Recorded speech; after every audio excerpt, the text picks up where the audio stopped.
Ladies and gentlemen, welcome to episode number 163. It's actually 162 because we never did the hundo piece, right? So it's episode number 163 of the Eavesdrop podcast. But today we have my man Dropped. Dropped, what is your real name? Mark. Mark what? Mark Thees. Mark Thees? Thees, yeah. Spell that last name? Thees. Never heard of that last name. It was the first time I've ever met one of your people. It's a unique one, yeah. Yeah. Where does that come from? It's German, I think. German, very cool. Well, thank you for stopping by. You came to visit us for about a week, right? Shoot content and get sort of the lay of the land. Your teammates knocked in Skittle Cakes. Still haven't been able to convince them to move down here. But you are originally from Seattle. San Antonio, but you're in Seattle? No. Where did Seattle come from? I don't know where Seattle comes from. Did you and I not have a conversation about Seattle? Well, potentially, my dad's from Seattle. Maybe that's. But San Antonio originally, born and raised there. So I mean, I drove up here, so it's pretty easy for me. So you're currently in San Antonio. Yeah. Boy, do I have all the restaurants that you need to go to if you haven't already tried them. Have you been to Ladina?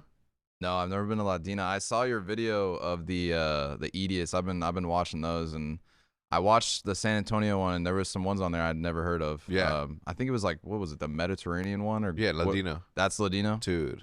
Yeah. Oh my God. Bro, I wish I was having that today.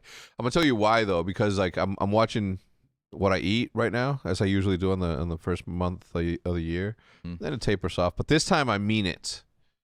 This time I'm gonna be fucking shredded. Scum's getting married in July, so I gotta fit into my suit. Enough about me. Let's talk about you. Who are you today? Who am I today? Who are you today? It's a very introspective question that we came up with here on the podcast. Been asking it since episode 1. Say that I'm a better person than I am yesterday. That's my first immediate reaction. Okay.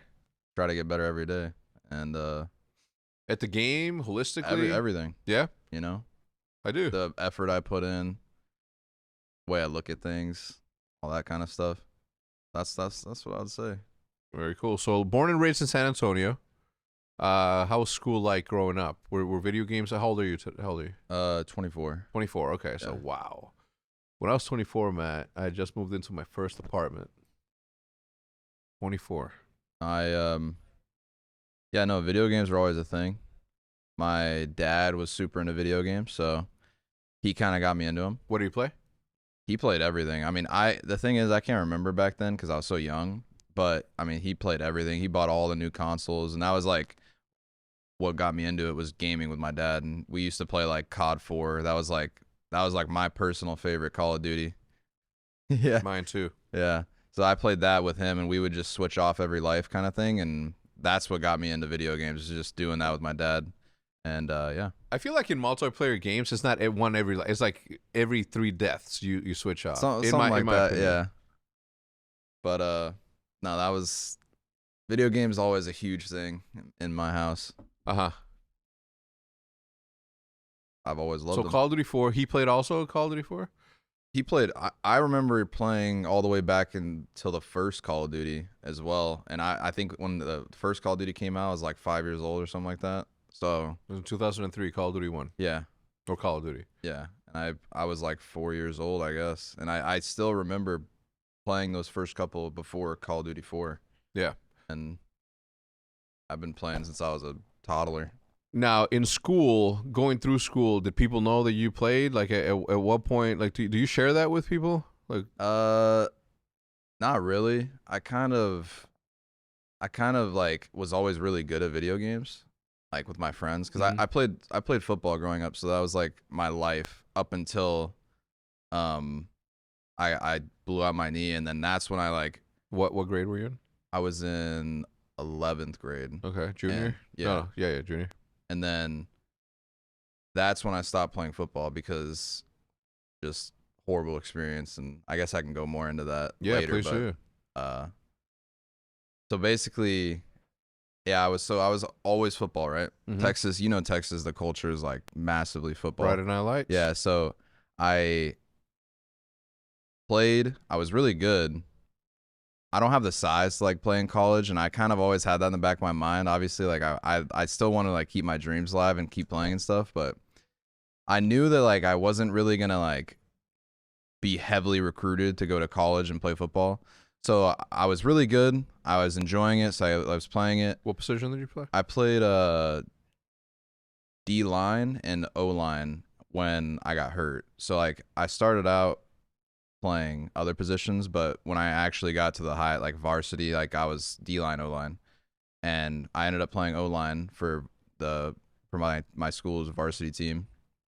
We were 6A high school, so like 6A high school in Texas, like I was on varsity as a sophomore, and it was because they brought me up because they just didn't have people, they just didn't have O linemen, and so played that, did well. I was pretty good at football. Then I blew out my knee, and then when I blew out my knee, how? I was pulling. So like you know how guards pull, where they kind of sidestep out and they lead block on a running play. Yeah. I was doing that on a pitch on a wide toss, and I was wearing these like new cleats, and I just didn't break them in enough, pretty much. And so when I stepped and I was about to like hit this guy, it was like a linebacker on actually our rival high school team, and he was a big dude, and my foot just didn't like basically stick into the ground, and it slipped, and he hit me at the same time, and I don't know, somehow I heard the huge pop in my knee. Inverted or I don't even know, because it happened so fast. All I know is it was a big huge pop in my knee, and it was a wrap since then. Do you still hear it? I can hear it. Yeah. If I think about it, I can hear it. It's like loud. Like you can feel it and hear it. And no, but I blew out everything in my knee: ACL, MCL, meniscus, LCL. Like they listed it off to me, but I literally did like almost everything. Yeah. And so from there, I hated it. You got every achievement on that injury. Yeah. So from there, I was like, I don't want to ever go through this again. Pretty much. That much. Yeah. It was the recovery that was the worst, because you have to get surgery, and then you can't walk for like months and months. I mean, it's like one of the worst experiences you can have. And so that happened. And then I was like thinking in my head, like, am I really going to like play in college and this and that? And I was like, probably not. I was like, it's not worth it for me to go through that again, because I had all these people. This is where like the story of why I stopped is because I had all these people when I was a sophomore on varsity. They were seniors, and and they had already tore an ACL. I don't know, maybe this was like a curse in my high school, but they tore an ACL. They like rehab for like it takes like 6 months to a year to rehab it, get back. Of course. And then they came back, and there was one kid, he was a senior, and he first came back, he tore his other ACL. And it's like, because it's like the re-injury is like very high. So I saw that multiple, I think it was 4 or 5 people that tore an ACL, either tore the same one or the other one. And then I was like, I don't want to do that again. It wasn't artificial either, right? It was grass. I think it was actually turf. It was. So it might have been like, part of the discussion going on now, where it's like turf is horrible for that. Yeah. Not only that, but like I heard, those little pebbles that are they're in there. Yeah. So those are made out of tires, apparently. And apparently a lot of kids who are sitting in the summer and this thing's like heating up and warming up, like all the little waves of heat that you see emitting from that, like they're breathing that in. There's like toxic shit. So a lot of so kids are getting fucking sick with all types of shit because of that. They're speculating. I'm just regurgitating what the speculation was. I'm in no means any scientist. So go on. So you're laid in bed, going through rehab, hurting. You're just painful, right? Just horrible rehab. I mean, that's actually another thing too, is the rehab part of it. People don't understand is like extremely hard. Like building that muscle back up and building like the ligaments, like the strength back. It's hard. Like it's hard. I'd rather do like 2-a-days in the Texas summer heat than do that rehab. And I actually didn't rehab it as well as I should have. So I'm probably gonna pay for it. It was just like, I was kind of irresponsible too, probably, but it's gonna probably end up biting me in the ass later in life. Well, you don't work out now? Like you don't work out that specific leg? I do, and I sometimes when I'm running, I'll like kind of feel it a little bit, and I'll be like, it starts getting sore, or it starts getting weak. I'm getting off of this shit now. Yeah, exactly. And so, but no, long story short, tore my ACL, horrible experience, never want to go through it again. And then I'm the type of person that like when I do something, I like go all in, right? So football was my all in for like years and years, and then that became gaming. And so How did it become gaming? I always loved games. Like I said, my dad, he played games with me, and then H1Z1 was this game I was playing, and I loved it, and I was like, I think I'm pretty good at this game. And so I started playing it. It was that summer, I think, that I tore my ACL. And so, yeah, no, So you're playing on the keyboard and mouse. Your legs extended somewhere? Like no, I so know actually, that if my leg was like on a cast, I could not play because I played like the traditional, like hunchback, like I'm taking a shit type of scenario right here. Yeah. Right? How did you? So I actually started off on H1 on controller, like, and that's something I don't really talk about, but it was kind of funny because I swapped from console, right, and I didn't want to learn M&K, and so I was on controller playing H1Z1 with no aim assist, which is like really hard. Like I was playing a game that wasn't built for controller; it had no controller integration, and I did like the mapping, stuff you can do, and so I mapped out keybinds, and I was playing on controller at the start. And then eventually I was like, okay, like this isn't as good as I want it to be. So then I swapped M&K and I learned M&K. And that was in... How long was the transition? To where you felt to where you felt your brain was one as it was with a controller. Honestly, I don't even know. Maybe a couple months. Yeah. Maybe, yeah. I mean, it definitely took months because it's not easy, you know? I remember I tried swapping like once or twice and I couldn't do it. I went back to controller. And that's what a lot of people do now. From just me witnessing it, but so that's what happened, yeah. That's the story of me getting hurt and then getting into the gaming. So tell me, you're playing as an H1Z1 player. What made you say, "Like, man, I'm kind of good at this"? Just the amount of winner chicken dinners you were getting, or somewhat, yeah. And then they started having private server games, where you could play against other good players, and I was winning. Like I was winning a lot, and I was like, oh wow, okay, like I'm actually pretty good. So then, yeah, I mean, it just kind of turned into. Did you play what was the other one? The Battlegrounds one?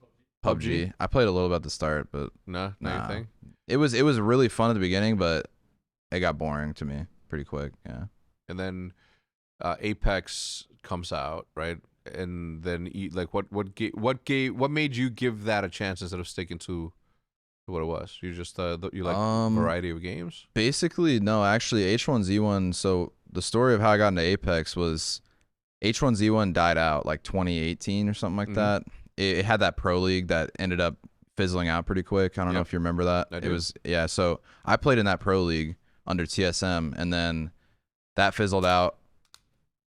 In that pro league, actually, I was like 330 pounds, 340 pounds. So I was like you're a big dude. I was a big dude. And so then from that, I lost a bunch of weight.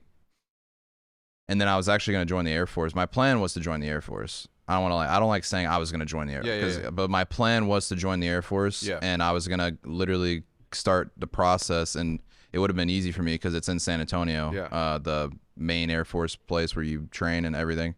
So that was my plan before Apex, because I wasn't playing games before Apex. I was like, okay, gaming's done for me. That's what I thought after H1Z1. Yeah. Gaming's done for me. I got to start focusing on, life. And I was going to go into the Air Force and do school, afterwards, paid for, all that. But then Apex comes out, and then I was like, okay, let's check out this game, right? I played it for a couple days. I was like, whatever, like it's okay. But then about a week later, some of my buddies from H1, they ended up telling me that orgs were looking into Apex and like trying to sign pro players. And then that's where I was like, okay, maybe this can be something. So I was actually working at FedEx at the time. And I basically quit my job. Doing what, loading? I was doing at the airport, I was doing loading and unloading and just, the grunt work, and it was just hard. You know what I mean? I'm team UPS. I was a loader for UPS. Oh, yeah? Yeah.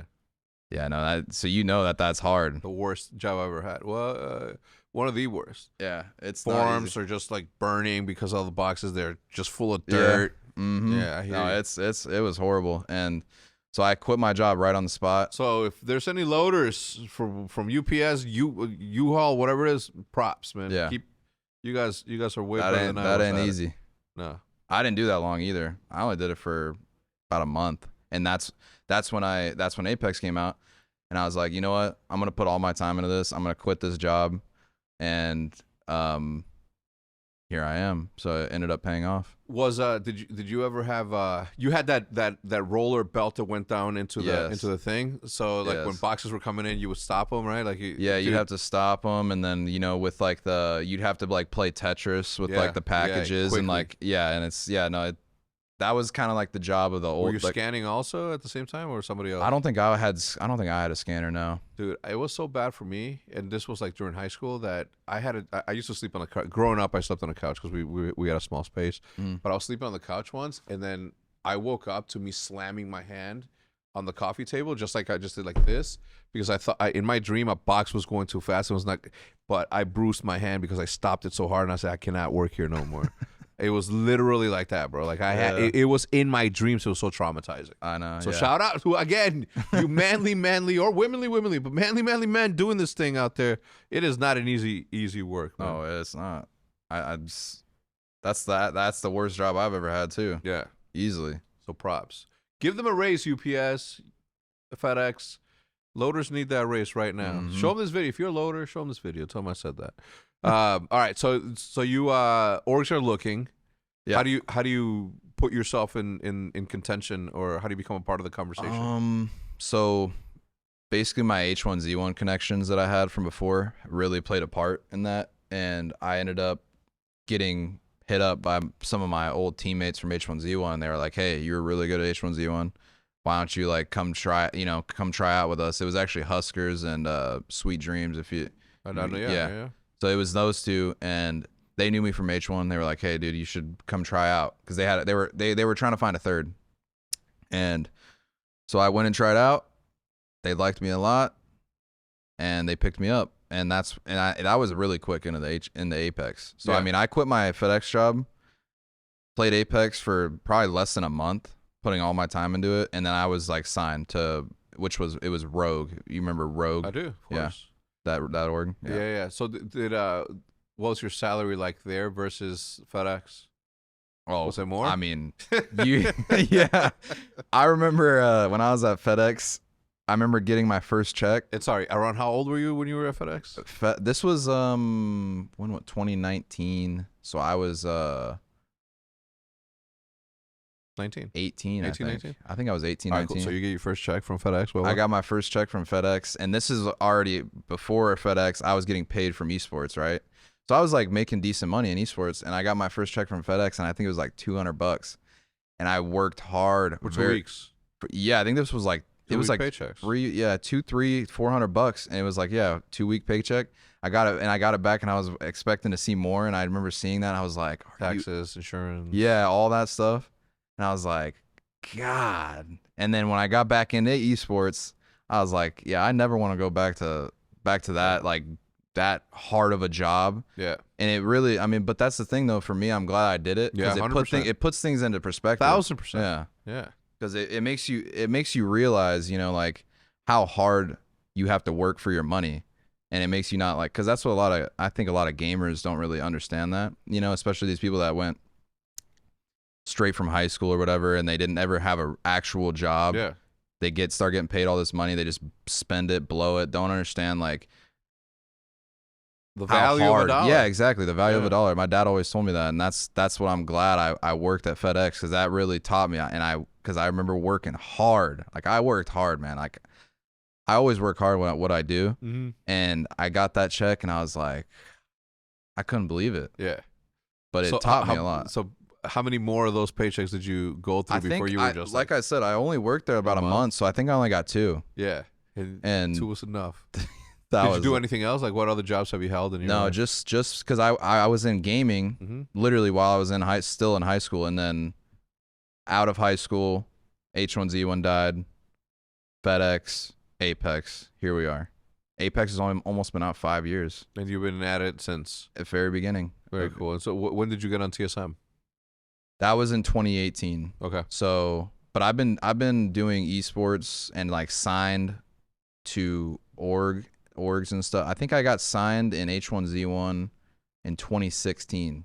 So I was 17 at that time. So I've been doing esports like I said 7 years. Yeah. So yeah, and that's not even the worst job, right? Like that's the jobs that we did. That's not even the worst. Of oh no, it's crazy. So I'm also I find it interesting because I ask all my players, right? Obviously some of these guys they grew up with me, so like I know that none of them had like jobs. If I go from left to right, like Bo's never had a job, Seth never had a job, Illy, Dashi, and Shotzi, I don't think they've ever. Rambo, I don't know. Maddie, did you had a bunch of jobs, right? Like what? Paxson, landscaping stuff. I hear you, man. So yeah, like I always find it interesting to see because it is important to understand the difference in the privilege, right, and the blessing that it is to be in the industry that we're in. That's why, I'm ride or die for this thing, right, and not just gaming, I just like content creation or YouTube, the new media stuff. I've always been a fan of, but to have the privilege and honor to also have experienced the real world in the way that you did, like it's mega important. Yeah, because it gets lost, man. It gets lost. Like I'm not saying that playing professionally video games is not hard, because obviously I'm in the industry. I know how hard it is, and I know that streaming and all that stuff, like it takes, and it's more difficult when you are trying to make it, because you don't have a guaranteed paycheck. If at work you didn't work as hard as you did, that same check would have been the same thing. Yeah, you know what I'm saying? Oh yeah, your output wouldn't have it would have created the same output from them, right? So I get that. That's why, again, I make it a point to sort of know where people are coming from, because it's a lot easier to have that conversation with someone, right? Because it is an honor and a privilege, but it is hard as fuck to work here. Like it's your job is mega competitive, right? Like if you have 3 bet series, like there's a conversation that starts, and then you have a 4th one, 5th one, like you're on your way out, and you got to know that, you got to plan for that. So many people want to be in the positions that you're in, that although physically it may not. How do I? It's a different type of struggle. Yeah. It's like more of a mental, and like there's the pressure, right? It's like the pressure on you is like way more, because you're in like the top percentage of the gaming, right? When and the paycheck for that sport. Oh yeah. So you have the pressure of keeping your spot and knowing what awaits on the other side if you don't. I don't think that you would go back to that, right? You'd find something else. No, your knee would have gave out on that also, dude. Eventually, it's because the bending and the pivoting, dude, for sure. Like I remember I used to I got taught from some of the people that were working there how, because when you pick up boxes, right? I was a dumb kid. I just would try and brute force it. You got to tip it over and get the leverage and I didn't learn that until a couple days, a weekend. That's another thing too, though, is I talk about this and I only did it a month. I can't imagine doing that for 6 months or a year. I can't even imagine that. Yeah, people have no choice. People do what they do, man. I had a bunch of jobs, and that one was one of them, and that's why I always relate, because if you don't go through that loading shit, you don't know how traumatizing that shit is. So again, if you're a loader out there, my respects. Hats off. Yeah, for real. All right, so obviously we just met actually last week when we did that shoot. So I want you to know 2 things. First, always spell OpTic the right way. If you send me a text like Nick did this morning, where he spelled OpTic with a lowercase t, you're not gonna get an answer from me. Nah, you know what I'm saying? I know. I got told that right away. Yeah, I got told that right away. You also have to, when you talk, you have to define what it is, and the only way that you know what optic, it could be optical nerve, aside from that. And that was kind of in gist, but the green wall loves winning. We've had a lot of successes in our past, and we're still trying to get our feet underneath us. I mean, that's the last time we won, right, Matt? Right there, that's the last time we won a championship in Call of Duty. We've won in Halo. So what does this year look like competitively from a scheduling standpoint? We'll start there. Scheduling. So we got the way Apex is built and scheduled and formatted is we go split one pro league. Mm-hmm. That's where you qualify for the LAN. Split one playoffs. That kind of occurs within like a 4-month-ish period. So we got split one coming up here January 21st, I think. So coming up quick. That's where we qualify. You got to be top 12 teams in North America. Yeah. Qualify for LAN. Split one playoffs usually a month or two after that. Mm-hmm. And not sure, it's not announced where it's going to be or anything like that, but it usually, the way it goes in short is split one playoff, which is LAN, and there's 3 LANs a year. So split one playoff or split one LAN pro league. Sorry, I'm getting twisted. Split one pro league, split one playoffs, split 2 pro league, split 2 playoffs, champs. Mm-hmm. So each playoffs is a LAN. The pro leagues are online. Got it. So 3 LANs. On the 21st it starts. Yeah. How you feeling? Do you guys practice? You guys practice Yeah, like daily, we're actually right? scrimming. We're scrimming today. Okay. Later today, yeah.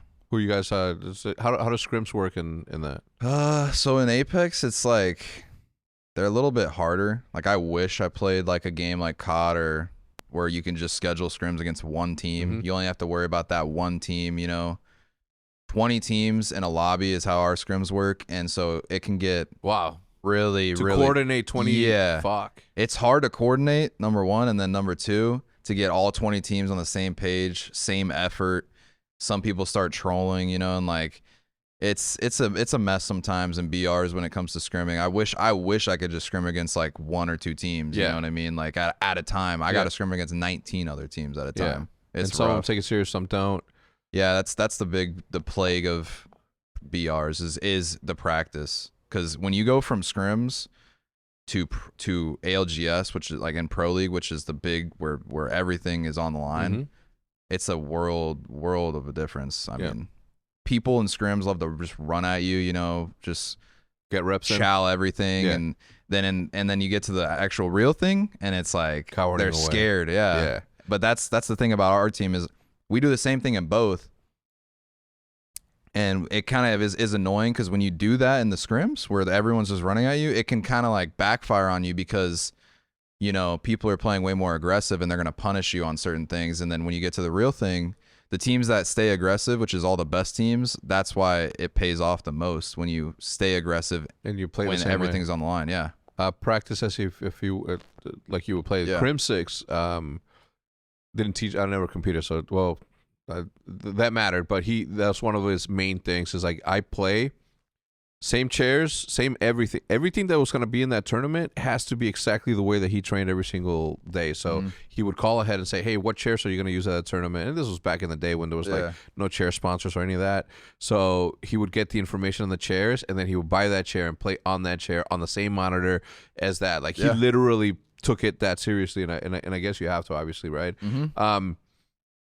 I had I thought it was let me think about this. So obviously your practice and all that stuff. What would you change then, right? Like obviously you experience it. Like how would you like for scrims to change in your opinion? Like what is some low hanging fruit that people can start?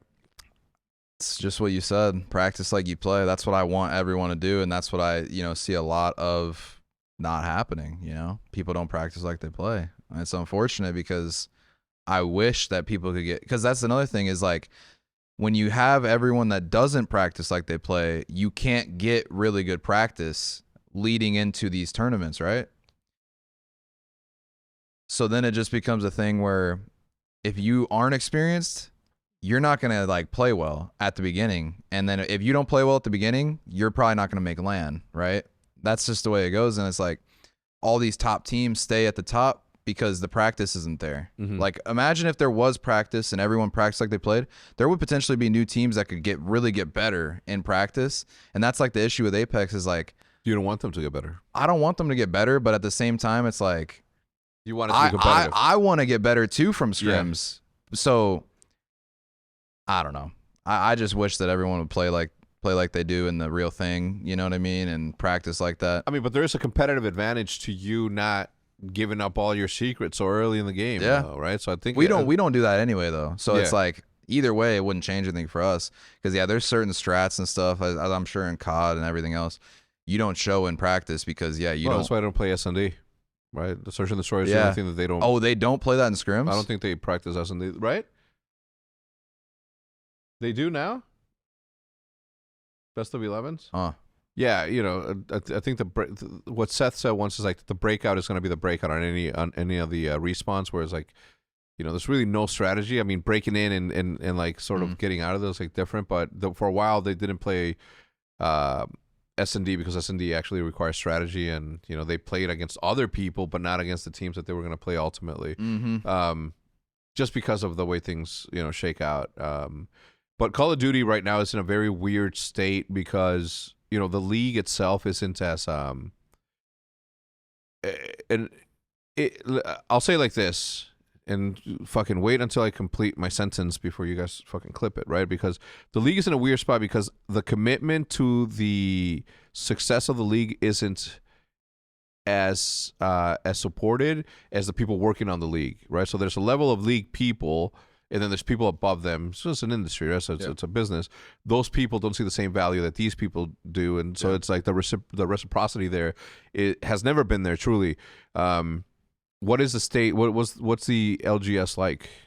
I would say it's pretty similar in Apex. There's a level of people that I get to like talk to that work on tournaments and for EA and stuff, and they tell me things like, hey, we're trying to get this to happen, same exact thing that you just said, and it's like the people above them, they don't see eye to eye or they don't have the same values as the people that I'm talking to that.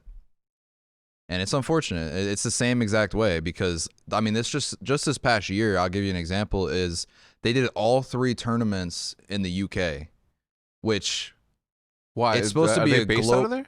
No, it was just based off of, like, deals they made or something. It was cheap, maybe. I don't really know 100%, but it's supposed to be it's called Apex Legends Global Series, and they did all 3 in the UK, They're not bringing it to the global, stage, like, everyone. We did something like that. The CWL did that. We went to Australia. We went to London, France, that sort of thing. And I see what you mean though. Like, never in the same spot. Yeah. No. Yeah. That's not cool. I do. When you said London, UK, I'm like, hell yeah. Like I'd love to go back to that. Right. Like I think, had we been given the opportunity this year, I think that we would have been, had the opportunity. I mean, we, had the opportunity to do something like that. We would.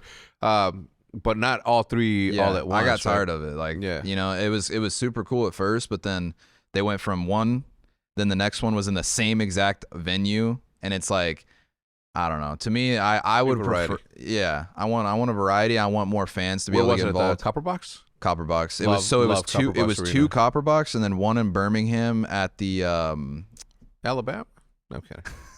Birmingham, the Peaky Blinders, the home of the Peaky Blinders, and it was at Resort World. I don't know, I can't remember exactly, but that one was cool. Yeah, I think this is always going to be a struggle, or it'll definitely be a struggle for the next, call it, decade until everything falls. Like everyone has to realize that esports is.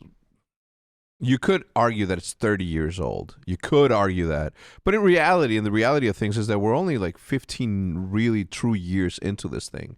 And it won't change until there are certain rules that are instated. But with rules comes headaches, and with headaches comes disillusions of something that was grand and beautiful as you search it. But I believe that in the future, at some point, there is going to be something, hopefully, and hopefully I'm not the only one that's thinking about this, but the fact that any developer can have an esports program shouldn't be allowed, right? Because there are players at stake, there are organizations at stake, and there's obviously the game itself that is at stake on whether or not there's going. So a firm commitment from a developer has to be vetted, right? Because you can't just say, hey, we're an esports team, we're going to have this league, without having safeguards that protect the players, one, the orgs that are supporting those players, and the relationship that those players have with this thing. Yes, they own the IP, but esports as a whole, like, there should be rules that you vet through. Anybody can say, it's like, yeah, we're here to support this thing, but in the end, they're really just advertising for their own game, which is fine. By all means, continue to do that. Well, the more that the game makes, the better this community can thrive. But if the support is never going to be met right down the middle, everyone's wasting their fucking time. And in some cases, they're gonna set the esport back decades, maybe. You know what I'm saying? And that is the last thing that we need right now. And yes, this is the Wild West. Yes, this is the building phase of what this thing will eventually become, undoubtedly. And it just makes it there has to be the same approval process that teams have to go through in order to qualify to participate in leagues. The leagues that will, or the developers themselves, right? They have to be approved by an esports consortium of sorts. You know, people who have been around, called the Richard Lewises, who has been through fucking knows everything, calls it like it's like that one dude. You can have the Adam Apostellas who have been in this thing. You can have like other people who aren't someone like me, right? Because I own a team, so obviously very biasly I want but every single time that I've been in a partnership, best foot forward, right? Like it's my duty for me to uphold my half of the fucking thing. So other people on the other side of this thing shouldn't just get to just do whatever the fuck they want, you know? No. So there has to be some vetted progress, because think about what happens when leagues are created, right? Like I'll tell you an example. For Call of Duty, they shrunk 400 teams down to 12, which means that there is 90% of professional players who were making a living before the league are no longer making a living because of the league. And for what though, right? Because the challengers, or what, and I'm talking specifically in Call of Duty, there isn't really a solid path to pro that would allow people to do that. So in a case like that, it would be like, hey, you're not upholding your end of this thing, and the players are suffering because of it. That's a no-no, because we need, if you're not interested in the future, like the quickest thing that you can look at is what their challengers program looks like, or their path to pro program looks like.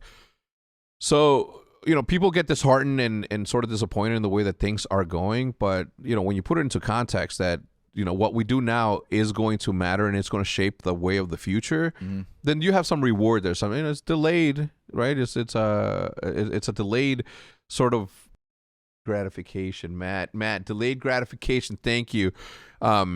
But it needs to be done, and we are figuring this out as we go along. We're building, but you know, like sports has pretty much outlined everything the way that it should be, and all we have to do is like sort of match that. The NFL has agreements that they have to uphold, right? Otherwise, team owners are going to be like, fuck that, you're out, right? And then players also have to be protected, because they're, you know, all this is being built on you guys, and we're trying to sort of direct traffic as to where it should go, and it's just such a shit show of a thing that at some point it needs to be, somebody needs to fucking do it, and it won't be me. I'm too lazy to do that. So, no, I mean, you definitely probably know a lot more than the people watching. You got all that experience, so I think that it's awesome to hear about that kind of stuff, you know? Oh, well, it's just theoretical, right? This is just something that could happen or should happen, in my opinion. But since I'm not going to be the one to do it, then I can't get mad at people for not doing it. Yeah, no, I would support something like that. I actually remember that too, like the like you're talking about, where they do the franchises, and then all these players, they lose their job, and you know, it's like all the players have to be like scrunched together on these like smaller amount of teams, and it's like, it is tough, you know, because I remember like in Valorant, great teams had to disband because of the franchise league, and that's, people talk about that with Apex too, and I think actually Apex on a path to pro kind of basis is actually doing a great job. They do a really good job of that. There's been plenty of people that have made their way up, you know. Skittlecakes and his old team, Nox joined kind of in the middle of it, but Skittlecakes team came up from Challenger Circuit. They won there's a qualifier to Pro League, anyone can enter, so it's very, very simple path to pro. You know, you join up, if you're good enough, you're gonna make it. Skittle and them made it, and I mean, here he is now on OpTic. You know, he's a perfect example of a path to pro kind of format. I mean, we had the same situation last year with Ghosty, right? He came from Challengers, and, you know, so the want and the need is there, but who is going to be the one to sort of build that thing is always going to be the question mark. It's need patience is the number one thing, and that is like, I'm here forever, so like, for me, everything that's happening now, everything that has happened in the past is just things that have to happen along the way so that you can reshape what's going to be the future. And so long as nobody is there to say, hey, that's wrong, that wrong is going to continue to be upheld by the people doing the wrong. So until somebody, theoretically stands up and says, yo, EA, like this needs to be like this way, or hey, Halo, this needs to be that way, like, you know what I'm saying, like luckily most people want to do right by the sport and that most people that work on those products, right, it is the business side of this thing that you have to also like take into account that it is a business and business should be done right, but at the end of the day they have to sell copies. I like hearing about this kind of stuff, especially from someone like you, because it's like I haven't really thought about it in that way, but that really would help a lot of those issues, is having some sort of committee where it's like, if you want to run an esport, you have to follow these guidelines. You have to, protect the players, the orgs, like you said, and that really would just kind of fix a lot of the issues that we have today, is if they were just held to that standard right off the bat. Yeah. Because they kind of get to just do whatever they want because they own the rights to the game. Nobody owns basketball. Nobody owns NFL, right? But I could argue that the players own esports because they are the ones that are out there competing. They're the ones that are attracting the fan bases. So for us not to protect the players, or for us to not go out of our way to at least have a conversation with how this thing is going to be, like, it's damaging, and it is, again, cool as a cucumber. I don't give a fuck. I'm here forever. I don't have an exit out there as I once did. Yeah. But it is, everyone's trying to find their footing, and as sometimes I've been sort of criticized for how I say things like, well, the developers trying to find their footing also in esports. They were out there just creating a piece of interactive artwork, and we turned it into a spectator sport. They didn't want that, but we did. Yeah. Right. Yeah. I think.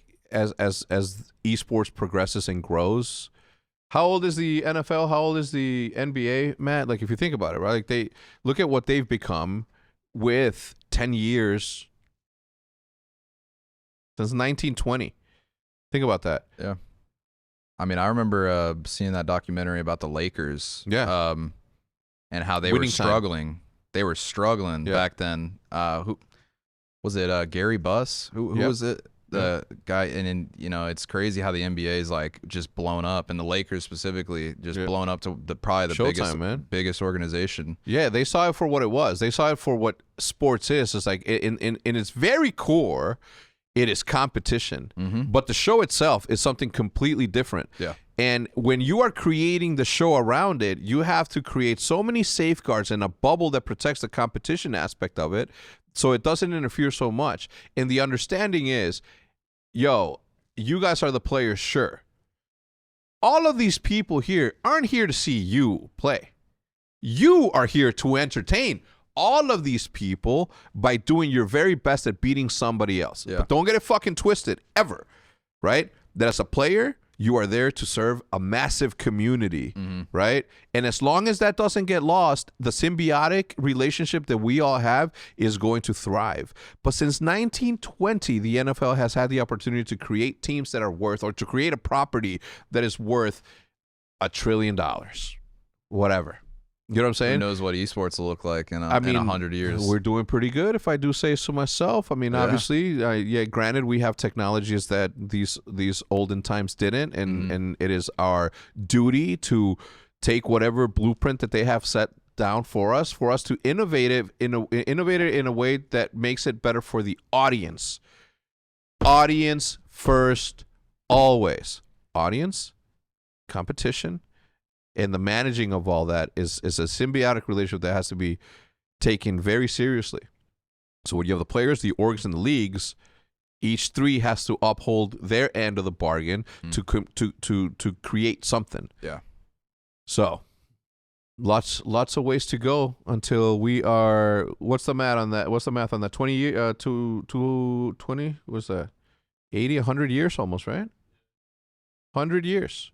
So we are in a second decade, right? We're on our second decade of a 20-year thing, and we have the best opportunity to cut that shit in half and say that in 50 years this is going to be bigger than traditional sports.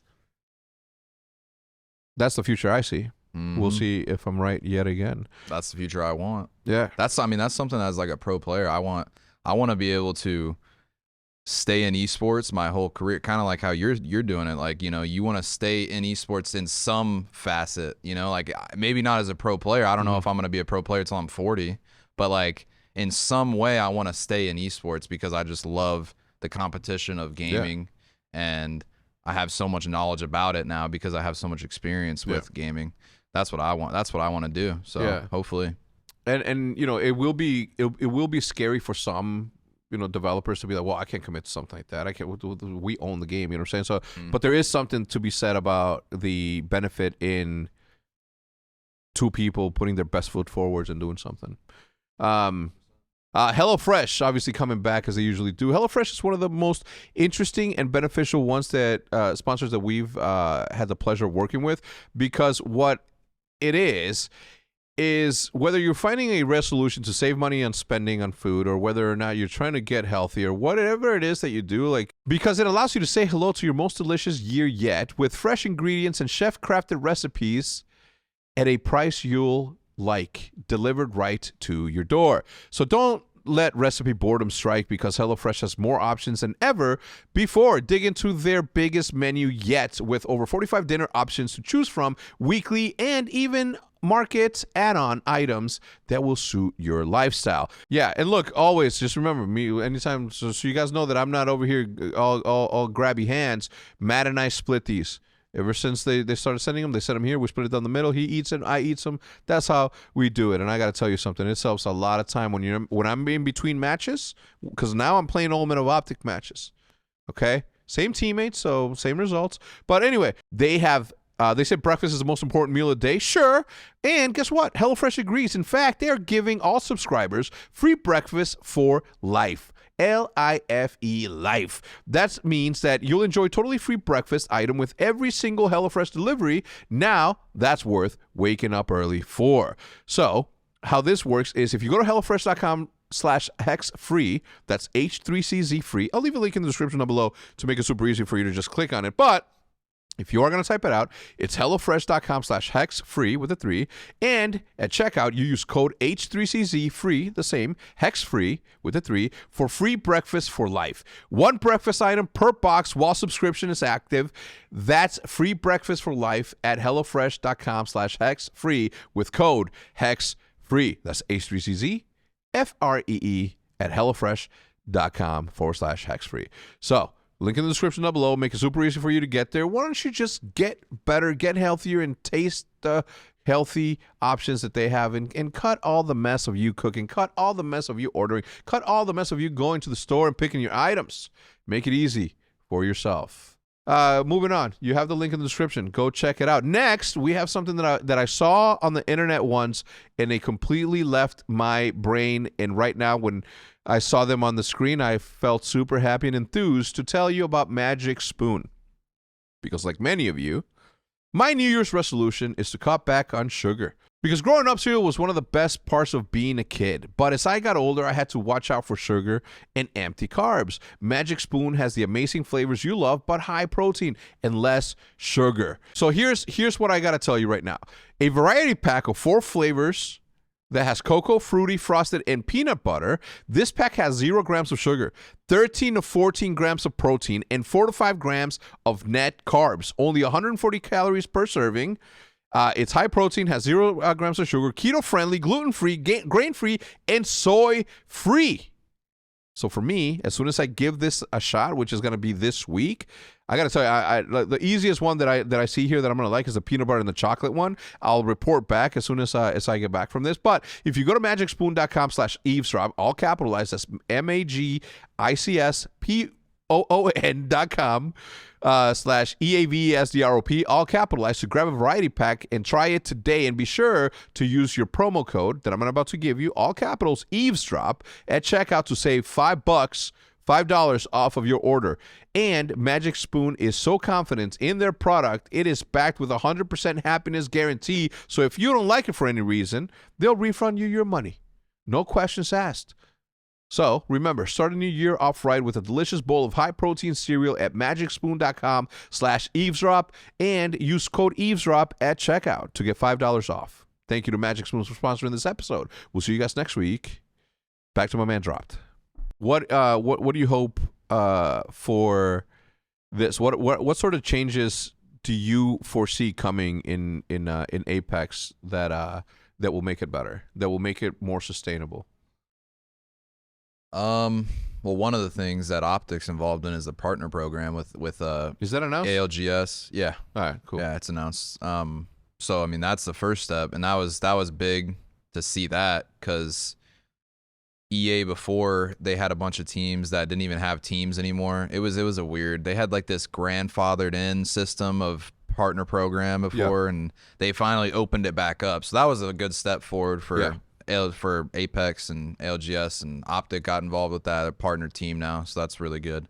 But in terms of Apex, I mean, I can't really think of much other than, I mean, I'm glad that they kind of, there's rumors that the lands are going to be in different places this year, which that's how it should have been, I mean, in my opinion. So, but that's, I guess, a good step instead of doing it same location every time. I think it's just kind of, I mean, it's kind of remaining the same for the most part. Yeah. I can't think of anything that's new. Yeah. You know, what about change of maps? Like, how often would you like to see that? Or does that get trialing and boring or not? You would think, but the way Apex goes and BRs go in general, the map has to be competitive. So there's certain maps that, you know, just aren't good. I mean, I think in COD, right, as well, in Halo, it's like they just don't do certain maps in competitive, right? Correct. So that's the way it is with Apex. It's like they tried actually this offseason to do Olympus, which was like the map of like if you don't play Apex, you wouldn't really know. I haven't played it in a long time, but I did play for a while. It's a map that they tried to, you know, be like, hey, you guys might play on this at some point. Yeah, it's like that futuristic kind of green map, and so they were trying to like have a scrim on that map for a month or two and give them, you know, feedback, and we basically all said it was horrible, you know, and it's not in it. It's just not competitive. It's, but are they still making you play on that, or no, we're not. So they listen. So for the most part, they listen to you guys. They listen to us. I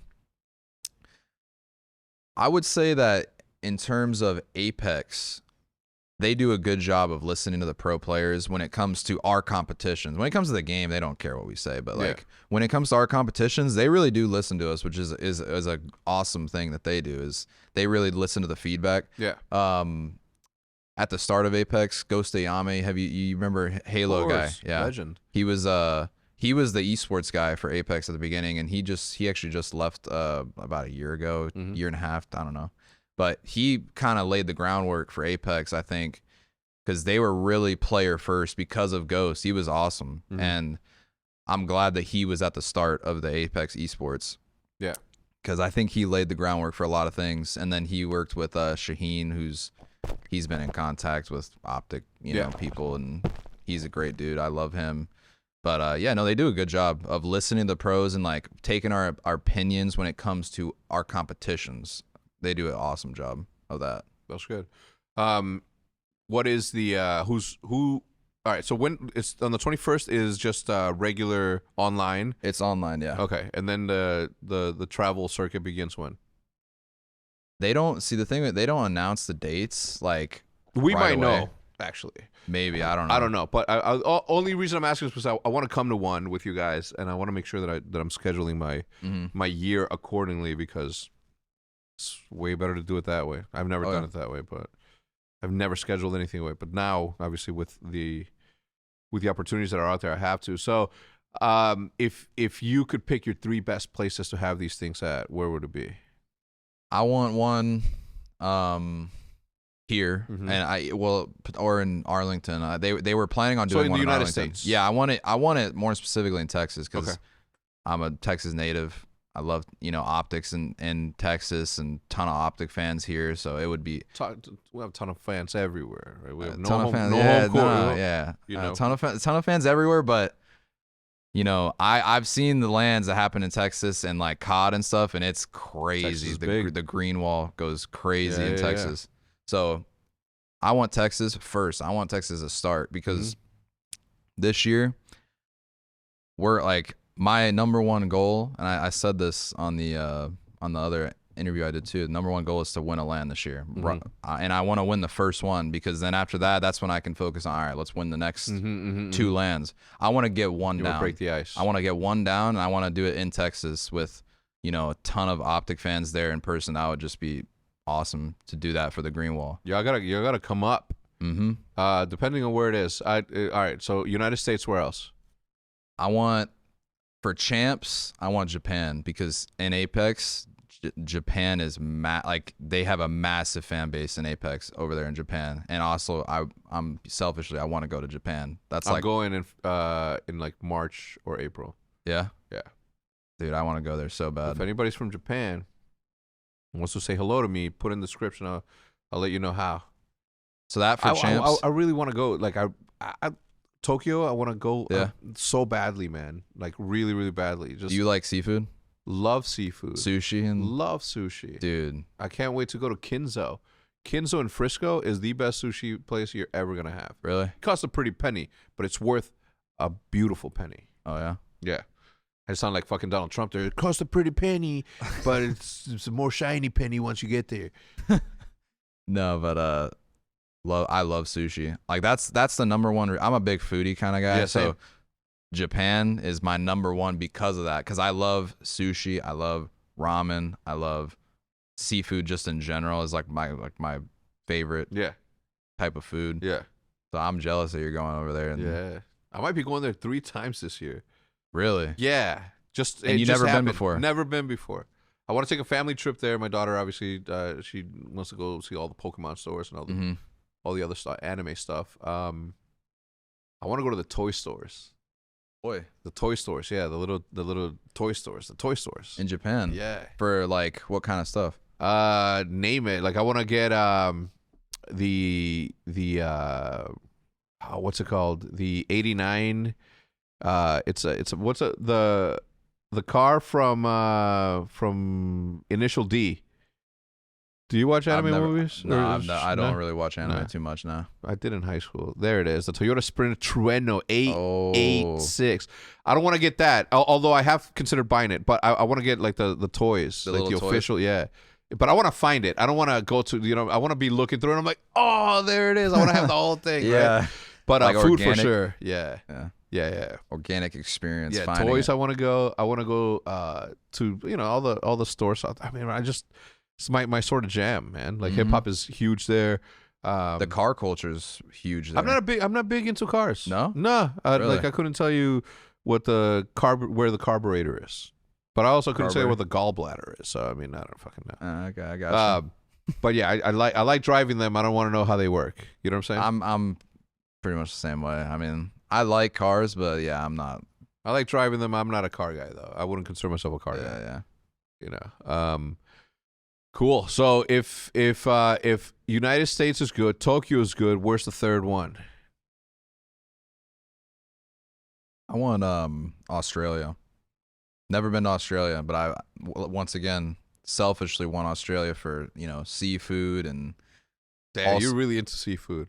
Oh, I love seafood. Yeah. I just love food in general, but seafood's my number one, and then, and then number 2 is Mexican food here in Texas. Yeah. And all so that you're kind not of so stuff. Culturally, food wise, what's your ranking? I would have to put sushi. Japanese food number 1. Okay. 'Cause sushi, ramen. My number 1 most favorite though is poke. You had poke? Have you had in Hawaii? No. Have you had poke in Hawaii? I've never been to Hawaii. I've been to Hawaii twice now. Mm-hmm. Man, Poke in Hawaii. I love raw fish, and that's like my favorite way to eat it is poke with the the spicy mayo and the avocado. I hear you. And that's my favorite. But yeah, in terms of cultures, number 1 Japanese, number 2 Mexican, and then number 3 I don't even know. Because of the skin I'm in, I'm gonna put Mexican at the top, and then after that, it's always a battle. It's always a battle between Asian food or Italian right? Oh, really? Because Italian food is just so fucking. I mean, wow. But then you get into like Asian food, and you start thinking about, dude, I just love me. I love sushi. I love shrimp fry. I like ramen. I just started eating ramen. Like I went a long time, but like the vermicellis, like from like Thai food, like pho. Oh yeah, like all that. Like that's all my jam. But I Mhm. also love Italian, Mm-hmm. so I just keep them at the number 2 spot. Personally. And I know that Indian food is also Asian, but that one doesn't rank as high up on my list. Yeah, not me either. Yeah. So food aside, what else aside from gaming? What are your interests? Like what do you do? I've been trying to travel more. That's like a big interest of mine, is traveling the world and experiencing new things and seeing different places and that kind of stuff. So yeah, I mean, I've been to Hawaii twice. I've been traveling for gaming, obviously. That's like leisure. I've been traveling for gaming everywhere. I like experiencing new places and that kind of thing. Yeah. But yeah, I would say that it's kind of just I'm pretty simple. I love watching shows. I'm a big watching shows and movies. I enjoy Your favorite movie of all time in the drama category. Or obviously drama. All right, what's your favorite movie of all time? We'll start Favorite movie of all time, I'd have to say, is Interstellar for me. That's probably my number one choice. There's a guy named Maven. You heard of that? I've heard of Maven. He's like a caster or analyst or something. He's a really good friend of mine, but also incredibly wrong. He thinks Interstellar was mid as fuck. He said, what he said, the other was, bro, like ludicrous shit out of his fucking mouth. Interstellar was one of the best movies ever made, period. Oh, yeah. The score of it was perfect. The movie itself, the concept of the movie, all of it. Yeah. And this guy is giving it a fucking mid review. That's insane. Yeah, horrible. He probably just didn't understand it. Yeah, he didn't get it. He just doesn't have that elevated level of thinking. No, dude, I said that to his face once. Yeah, he's not a big fan of that. Right there. Interstellar is the most overrated film in the history of cinema. For the record, I think it's a good movie. I just don't understand so many people think it's the groundbreaking masterpiece. I don't know about groundbreaking, but it is a masterpiece. It's a dumb person smart movie. What? Fucking Legion. Unbelievable. That's ludicrous. Ludicrous. That's crazy. Yeah, I would say Interstellar is one of my favorite movies. Yeah, I'm a movie guy also. Like super movie guy. Shows, I'm not that. I find it difficult to get into new shows. Because I consider it a commitment, and if I consider it a commitment, like I don't want. How do I say this? I know what shows are good, right? And people like The Bear. Have you watched Bear yet? The Bear, yeah. Yeah, The Bear. I haven't watched it. People have been, the Boys. Have you watched The Boys? Boys was not your thing. Not it. I mean, it was all right. But nah, not my thing. I watched The Bear though. I'll give you my opinion on The Bear. I think it's a good show, but I would say that about 50% of it is just them screaming at each other, which is kind of like That's what OpTic is here in the office. 50% of screaming of. No, but I guess the thing about The Bear that people appreciate is that it really shows like the restaurant industry. That's the restaurant industry would say like that's so opposite as to what the restaurant. Like I have a chef friend, Juan, the third co-host of Eavesdrop. Yeah. He says like nobody will ever do thanks, chef. Like, oh yeah, no one does that. I haven't watched it. I don't know what this means or whether or not they do, how often they do it. But he said that's not one of his things. That's they did that. I think they did this. It's whenever because in the restaurant. Don't tell me. Oh, you don't want me to spoil. No, because I am gonna watch it. Okay. Whenever I have free time. Gotcha. All right. Have you watched Narcos? Narcos, yes. What you think of that? Great. I watch both. There's two. There's the Narcos and the Narcos Mexico. Yeah. That one. I think out of the two, I liked Mexico better than really Narcos. Yeah. I like both equal. I can't pick. It'd be really easy for me to pick Mexico, being from Juarez. And, sort of seeing some of that stuff. Like I'm good. The main actor, Pascal. On which one? No, on Mexico. What's his name? He was on Andor. Did you watch Andor? Yeah, of course. Yeah. Diego Luna. I love Diego Luna. He's a great actor. Have you seen the movie Amores Perros? No. You should watch it. Watch some movies that he made. If you can read subtitles, which obviously you watch Narcos. I actually know a little bit of Spanish. Okay. I can speak it a little bit. Watch Amores Perros and Y Tu Mamá También. Okay. Those are two movies he was in. Stellar. Yeah. Fucking actor. Uh-huh. Yeah. Stellar actor. Him. He's really good. Look, I think I'm excited to see where this season's gonna go. I'm happy to have you on the team and excited to have you on the team. We have some coaching shit to talk about, you and I and the boys. I know that's very important to you guys, and I want you guys to let's have a conversation around it. Okay. I'm not opposed to it. I just want it to be done. The OpTic is not like under my control. OpTic as an esports team doesn't operate the same as all the other esports teams that you've been a part of. You don't come to me and say, yo, I need this, and I'm just like, of course, you fucking have it. We need to talk about it because it's esports, because it's so early. It's like we have to look at. I look at everything, even when we got they're fucking tired of hearing this, but there is something to be said about the responsibility that I have about hiring new people just because. Yeah. So, I do want to talk about it. Somebody fucking tweeted at me, and I know that the conversations have been going around, and luckily because of this, I have also learned to let go of some of the reins where in that house there was none of that. It was just me and that's it. Mm-hmm. So now I've, thanks to Paige and the good people that work here, I've been able to take my hands off the wheel a little bit. But I'm very well caught up on that. So anyway, any questions that you may have for me, or? I think we talked about a good amount. I don't know. Yeah. Well, I appreciate you stopping by, ladies and gentlemen. His information is going to be listed in the description down below. So make sure to follow him. Keep up with our team. We're going to have an exciting year, and I'm looking forward to it. Good luck, man, and Godspeed. Please do bring a championship. Yeah, that's the plan. We love it. That's the plan. All right. Ladies and gentlemen, that will do it for episode 163 of the Eavesdrop podcast. We'll see you guys next week. Maybe. Goodbye. Peace out.